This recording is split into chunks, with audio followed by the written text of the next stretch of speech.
Hey everyone, welcome back to Corporate Decoder. This time we're diving into the Goldman Sachs Group's latest 10Q filing, and trust me, there are enough numbers here to make your head spin faster than a Wall Street trader after a bonus announcement.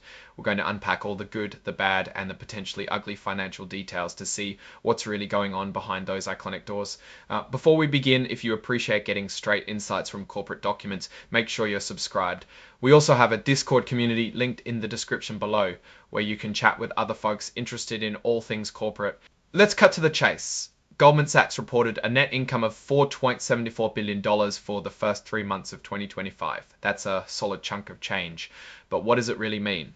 It's like saying your car can go 200 miles per hour without mentioning the speed limit is 65. Delving deeper, the report reveals that earnings specifically for common shareholders hit $4.58 billion. It's important because it determines how much profit trickles down to those holding the company's stock, and we see that their earnings per share also increased. Their diluted earnings per share EPS, which takes into account potential dilution from stock options and such, reached $14.12 compared to $11.28 in 2024. Think of it like cutting a cake. More slices means smaller pieces for everyone. Higher APS means each share of stock gets a bigger slice of the profit pie. Here's what those revenues looked like. Investment banking at $121 billion. While pretty strong on their own, these were actually down compared to 2024 when they saw $2.0 billions. Market making revenues came in at $5 billion, $72 billion.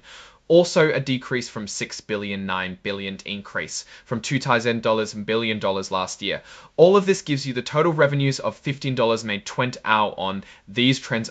Interest income of $19.38 billion compared to expense of $16.48 billion gives them net interest income of $2.89 billion compared to $1.9 billion compared to $1.3 billion. All right, let's get into the nitty-gritty of risk. Liquidity risk is the chance they won't be able to fund themselves. They manage that with excess liquidity, so they are able to deal with adverse conditions in worst-case scenarios. GS deals with market risks with instruments like floating rate, normal, automatic preferred, enhanced capital securities of Goldman Sachs Capital 3, which is an important thing to keep in mind. Now let's scroll to what the accounting firm PricewaterhouseCoopers L have to say. They've audited the previous financial results and they're not aware of any material modifications needed for these interim financial statements, meaning everything seems to be above board. Now let's check that balance sheet. Cash and cash equivalents sit at $1.741 billion, down from $192 year 9 billion hundred and $5 to $180 $5 billion 9. Now that's a large sum of money, $25 billion. Now that's a large sum of money. As for their liability side of the balance sheet, $262.29 billion for unsecured long-term borrowings is quite significant. We need to see how they manage the debts in the following quarters.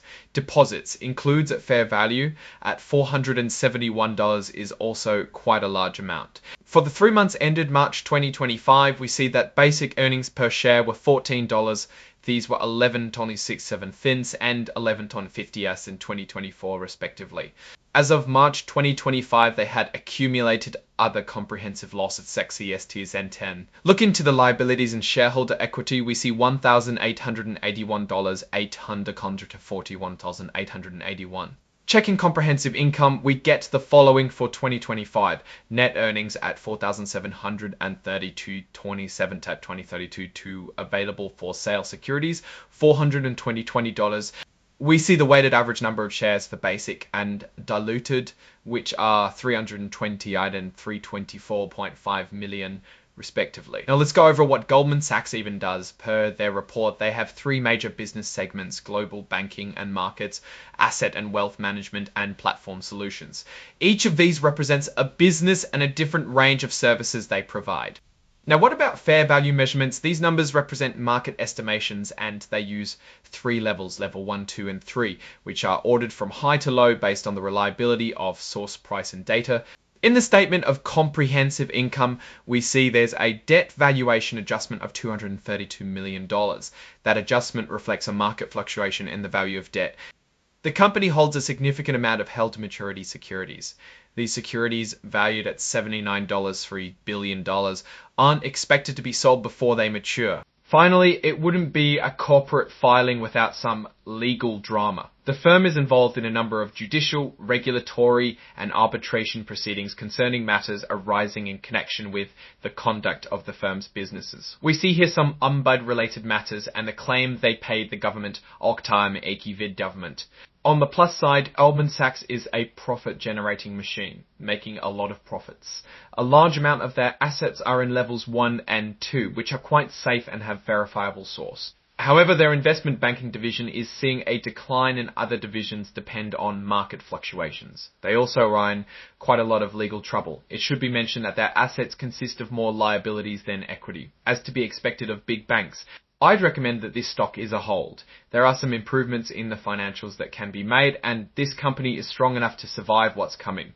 Alright, that's our breakdown of the Goldman Sachs' latest filing. What's your take on these numbers and what they signal for the company's future? Drop your thoughts in the comments. If this analysis was valuable, hitting that like button really helps, and subscribe for more deep dives. Don't forget to check out the Discord in the description. Thanks for watching. See you next time.